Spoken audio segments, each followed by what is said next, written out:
Welcome back to Beth's Books. I'm Beth, and I'm going to tell you what you need to read from all 102 books that I read in 2025.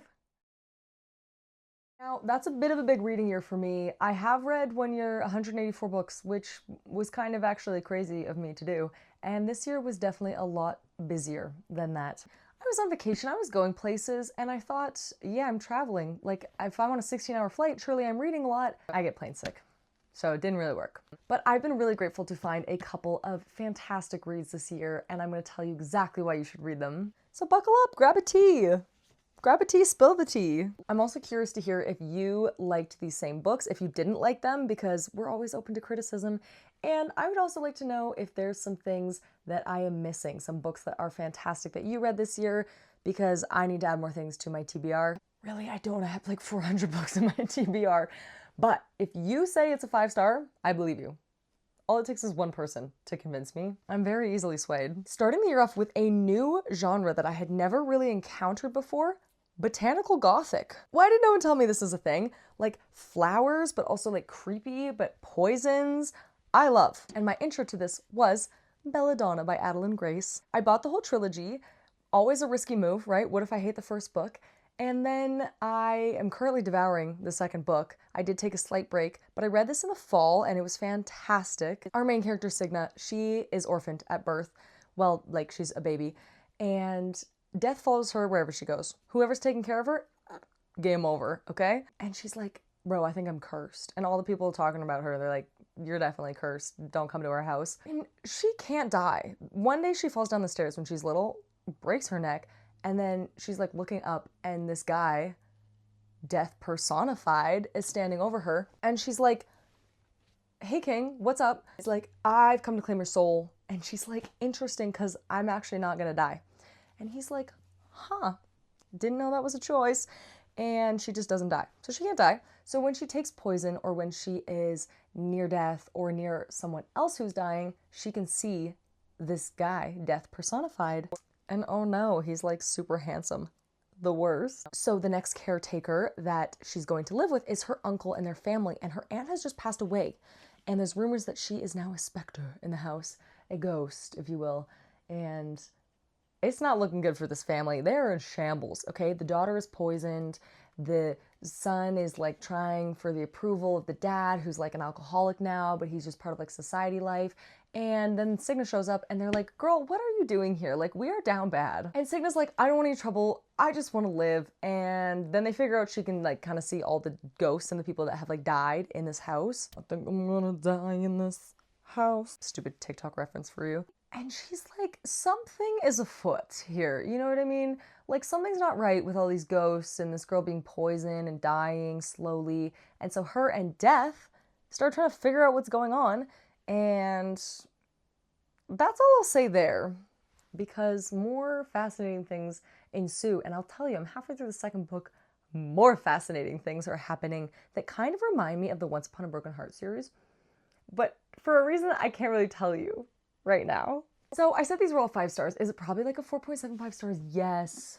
But I rated it 5 stars because I had the most jolly good time reading this book. I would also save it for the fall, perhaps, if you're into seasonal reading. Next one on a little bit of another fantasy thing. Her So Dark and Lonely by Bridget Kemmerer. Bestie Stacy gave me this actually, and she was like, girl, it's like ACOTAR. You should read it. And I was like, listen, we all know the worst book of ACOTAR is the first one. I will say this redeems something about that plot. It is like if ACOTAR didn't change up everything at the end. I'm not spoiling it for you. If you've read it, you know what ending I'm talking about. But imagine if those things didn't happen and the characters were all kind of following that same path. We have a love triangle, but it's not a frustrating love triangle. It's very interesting. I will be grabbing the next book. This has political court intrigue. It has some fantastical elements of magic systems and curses. Oh, very aptly named. I am also a huge fan of the Cruel Prince trilogy, and so I actually think if the Cruel Prince and ACOTAR had a little book baby, this is what it would be, and I was so here for it. 5 stars. Next up, I had been waiting for years for another TJR book. Taylor Jenkins Reid, I love you. Take my money, please. This is a good example of let's not push authors to put out a book every single year just because we need more.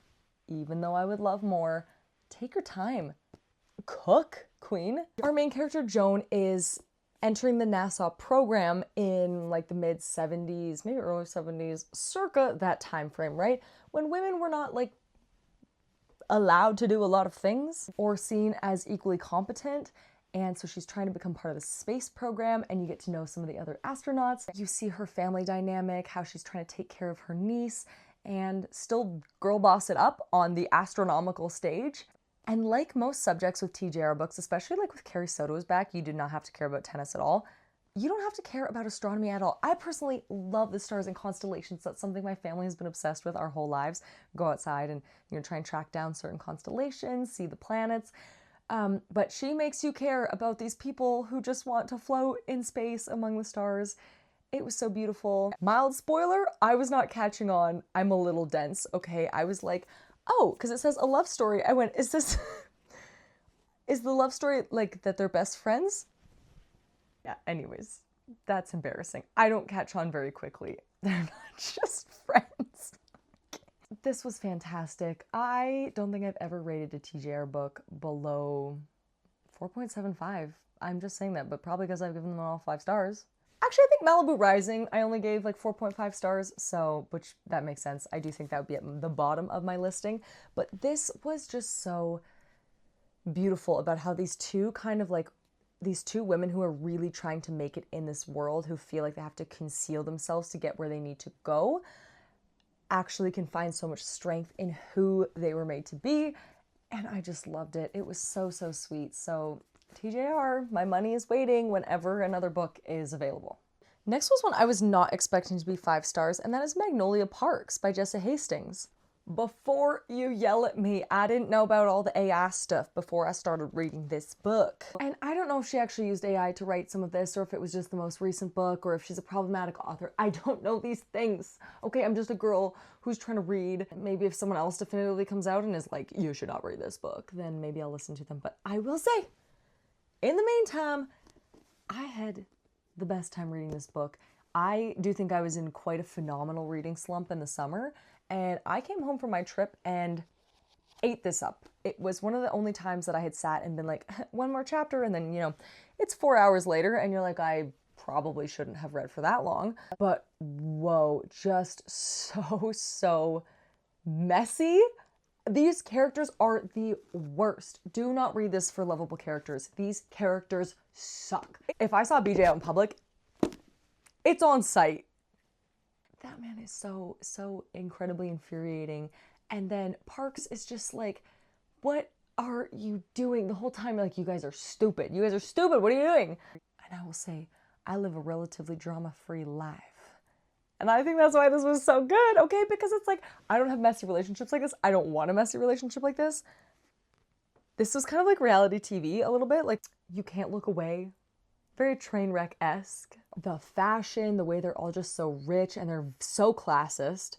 And they're like, oh, I had a bad day, let's fly to Italy. And then he's like, oh, I'm gonna flirt with the waiter in Italy. And she's like, then I'm going to Greece or something. Like, just, oh, rich people making bad decisions, looking in on their lives and being like, more money, more problems, for real.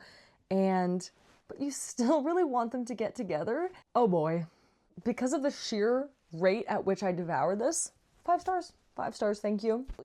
It is absolutely golden houring, except I'm blind. I cannot see. The next book that was so good that I appreciated reading was Everything is Tuberculosis by John Green. I've really appreciated John Green's writing, his internet personality, the views that he shares and the way that he shares them, especially regarding banned books and how literature should be consumed.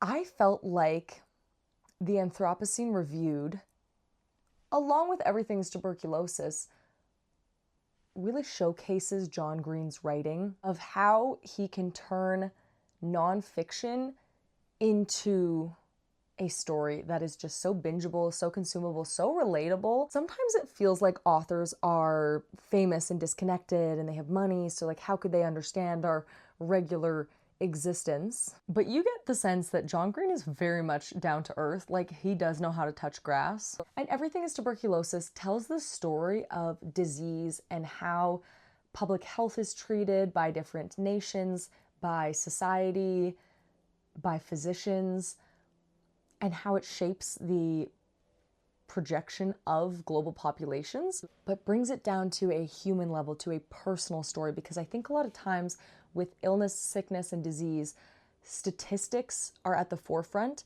and we just think in big numbers. Oh, Yersinia pestis killed this many people in this many years, or, COVID, people getting sick.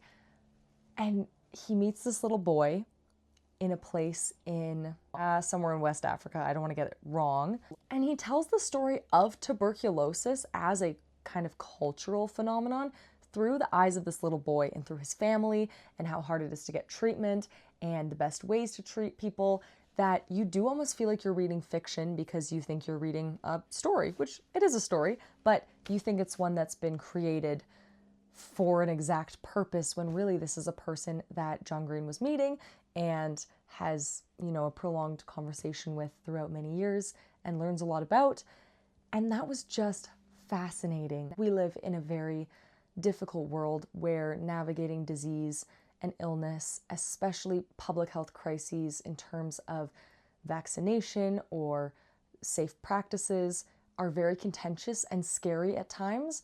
And I think literature like this can help you perspective take with different people despite your preconceived notions. And all we need to do is interact with different literature, with different ideas than ourselves, to potentially come to, if not new conclusions, simply more nuanced conclusions. So, John Green, we stan you, king. Okay, we lost the absolute blinding sun. And we've only got a few more books left. I will try and speedrun these because they are definitely all very popular books, as are most of these. There's a reason things are popular. Yours Truly by Abby Jimenez, so sweet. I will say, we know I'm a sensitive girly, and Abby Jimenez writes some low-key traumatic things into her books.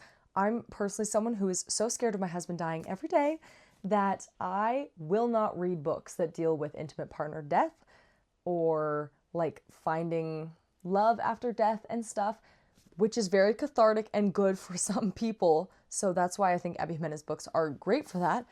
Personally, some of those really sad topics I cannot handle. What I liked about this one is there's difficult things, yes, but no one's husband is dying. Sorry if that's a spoiler. And you know what?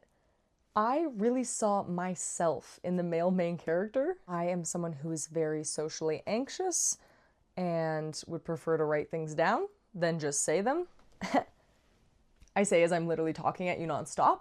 The iconic scene where she knows he's going to roll up to a new place and doesn't want him to be anxious about where to park and where the door is and everything. She goes outside and takes a picture of it and sends it to him. I was like, that's me. I don't go places sometimes because I don't know where to park because I've never been there before. It's bad, I know.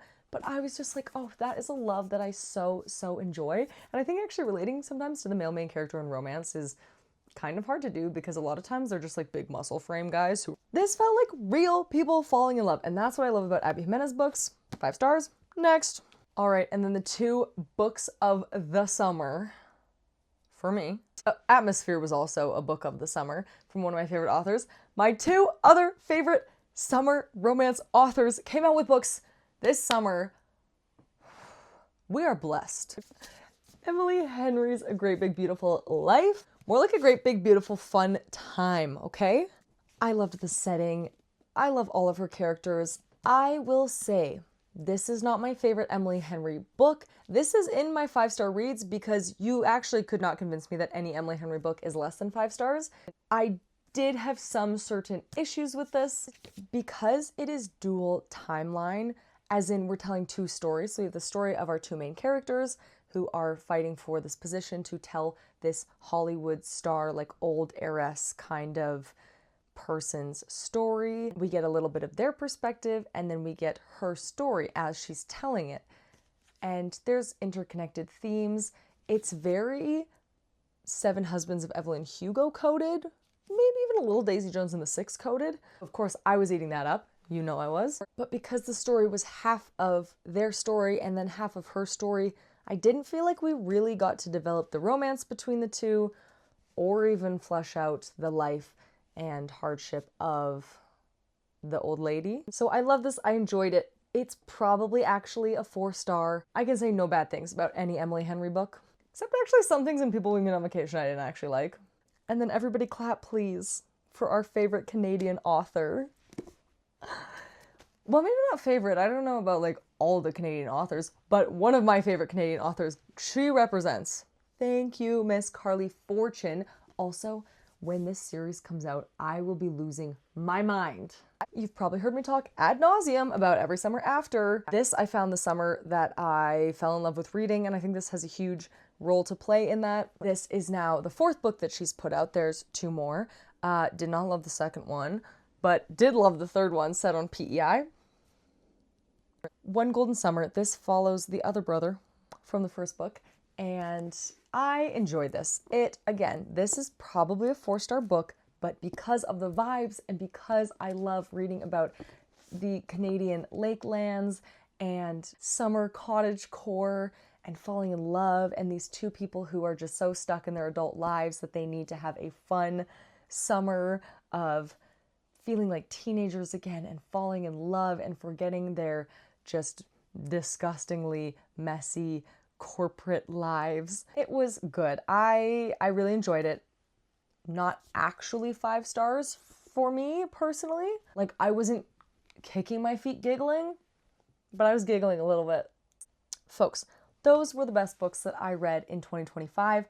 I am curious to hear if any of those were on your best read list. And I can feel it. 2026 is going to be the best reading year yet.